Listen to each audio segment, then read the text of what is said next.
Hello everybody, trust you're all well, and welcome to the latest episode in the ongoing saga of Monty the Militant Restoration. I'm afraid there's not a lot to report this time.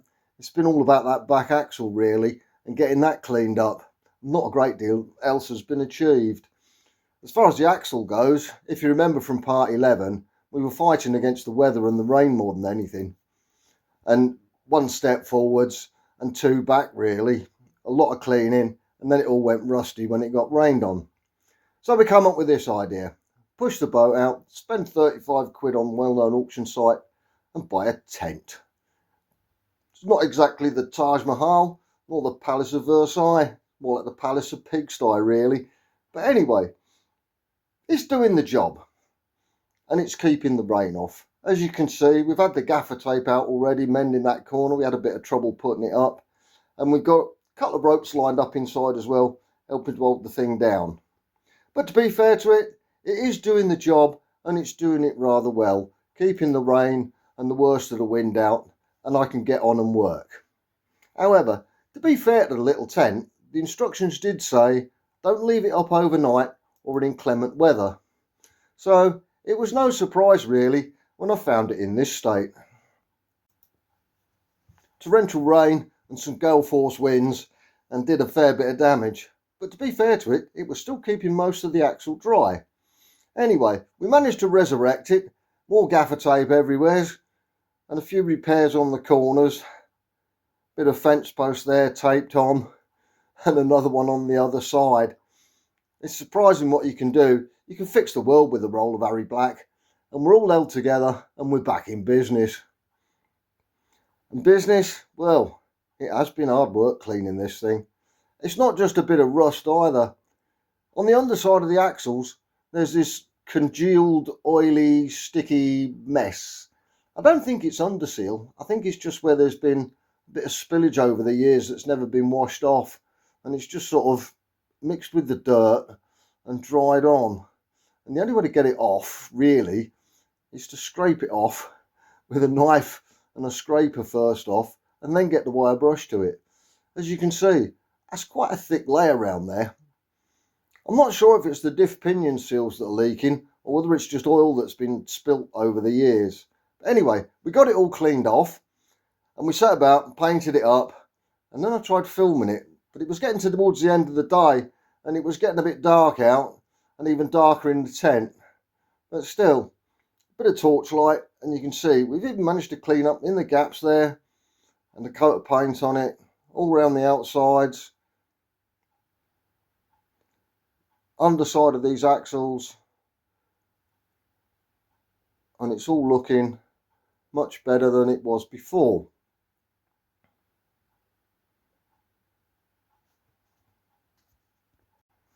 In between doing the bits on the back axle, we cracked on and done a few bits in the home workshop. If you remember from last time, I had the trailer couplings and bits of airline I was working on. They was in the electrolysis bucket cleaning off, so we can get the bulkhead coupling undone and then start cleaning it up. They came out rather well, except for that little piece you can see on the left hand side there that I've marked with a red arrow. That should be an aluminium tag with an identifier on it to tell you what the trailer coupling is. Here's the one from the emergency side. This one's not in too bad a condition.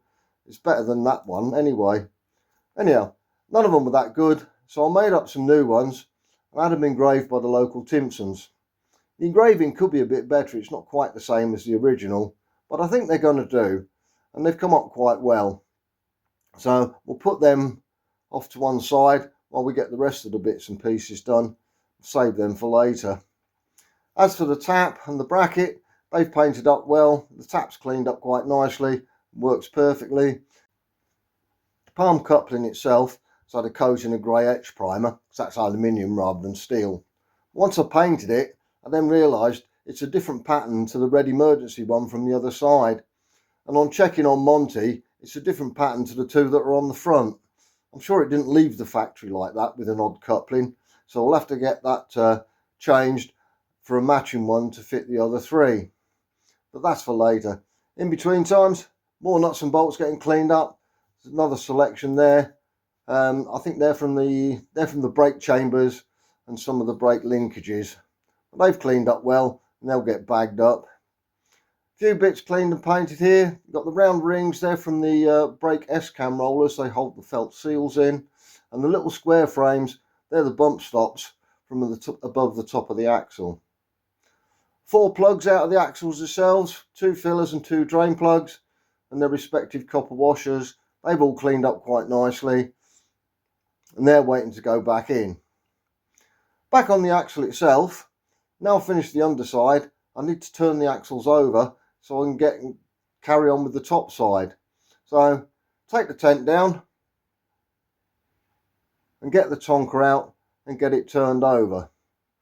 In the daylight, you can have a look at this paint a lot better. That's come up quite nicely, that. I'm rather pleased with the progress I've made, even if it has been hard work and fighting the weather and what have you. Still, we're getting there. All progress is good.